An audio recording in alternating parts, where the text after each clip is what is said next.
गांव में एक रहस्यमय पुल था जो रात के समय अचानक गायब हो जाता था। यह पुल गांव के बाहर एक पुरानी नदी के ऊपर बना था। अक्सर बच्चे इसके बारे में सुनते थे, लेकिन कोई भी इस रहस्य के बारे में ज़्यादा नहीं जानता था। एक दिन राहुल और सीमा नाम के दो दोस्त थे जो बहुत ही हिम्मत वाला और बहुत ही खोज प्रवृत्ति के थे। वह दोनों राय करते हैं कि वे इस पुल का, जो कि बहुत ही रहस्यमय है, इसके बारे में पूरा चीज़ जानेंगे। वे एक दिन शाम को साथ में नदी के पास गए जहाँ पर पुल था। राहुल ने पूछा, तुमने सुना है ना इस पुल के बारे में? राहुल हाँ कहते हुए कहता है कि रात के वक्त यह पुल गायब हो जाता है और कोई नहीं जानता है। सीमा ने ऐसा जवाब दिया। दोनों बच्चे ने तय किया कि वे रात को पुल का देखभाल करेंगे। रात का समय था और चांद की हल्की रोशनी में पुल का नज़ारा काफ़ी अजीब लग रहा था। जैसे ही राहुल और सीमा पुल के पास पहुंचे, उन्होंने देखा कि पुल धीरे धीरे गायब हो रहा था।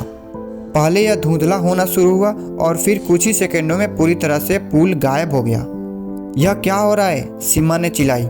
हमने इसे समझना होगा, राहुल ने कहा, और दोनों ने मिलकर पुल के नीचे जाकर देखना शुरू किया। जैसे वे पुल के नीचे पहुंचे, उन्होंने देखा कि वहां पर एक हल्की सी आंच यानी आग जल रही थी और एक अजीब सी आवाज़ आ रही थी। दोनों डरते डरते आवाज़ की दिशा में बढ़े। फिर पुल के नीचे एक छोटी सी गुफा थी जिसमें एक भूतनी की आकृति थी। वह धीरे धीरे सामने आई और बच्चे देखकर उसने कहा, तुम लोग डरने के बजाय मेरी मदद करो। राहुल और सीमा चौंक गए, लेकिन वे डरने के बजाय उनकी बातों को ध्यान से सुनने लगे। भूतनी ने बताया कि वह एक बहुत पुरानी समय की आत्मा है जो पुल के निर्माण के समय गलती से इस पुल के नीचे फंस गई थी। उसकी आत्मा हर रात पुल के गायब होने से पहले मदद के लिए पुकारती थी ताकि उसे शांति मिल सके। क्या हम तुम्हारी मदद कर सकते हैं? सीमा ने भूत से कहा। भूत ने कहा, हाँ, मुझे शांति तभी मिलेगी जब इस पुल का निर्माण फिर से किया जाएगा और पुल की असली कहानी लोगों तक पहुंचाई जाएगी, भूतनी ने कहा। राहुल और सीमा ने सोचा कि अगर वे भूतनी की मदद नहीं करेंगे तो हमेशा के लिए पुल के नीचे फंसी रहेगी। उन्होंने अगली सुबह गांव के बुजुर्गों से पुल के इतिहास के बारे में पूछा। बुजुर्गों ने बताया कि यह पुल बहुत पहले एक हादसे का शिकार हुआ था और उस हादसे में एक इंसान की जान चली गई थी। राहुल ने कहा, हमें इसे फिर से बनाना होगा और उस आदमी की आत्मा को शांति देनी होगी।